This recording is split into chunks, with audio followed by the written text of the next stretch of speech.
അടുത്തുള്ള Fayoumi BV380 കോഴികളാട്ടോ. ഇത് നമ്മൾ 1 മാസം പ്രായമായപ്പോൾ വാങ്ങിയതായിരുന്നു. ഇപ്പോൾ 3 മാസമായി. നല്ല വലുപ്പം വെച്ചാണ്. മുട്ടിട്ട് തുടങ്ങിയിട്ടില്ല.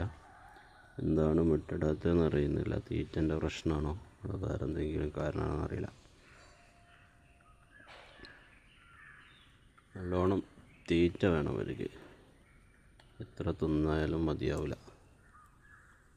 തീറ്റ, വെള്ളം അതിങ്ങനെ എടുത്തുകൊണ്ടിരിക്കും.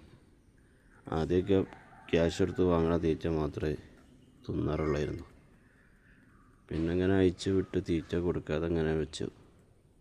അപ്പോൾ പിന്നെ പുല്ലൊക്കെ കൊത്തി തിന്ന് പതിയെ ഇപ്പോൾ എന്തോ കൊടുത്താലും തിന്നുന്നൊരു രീതിയിലേക്ക് വരെ എത്തിയിട്ടുണ്ട്.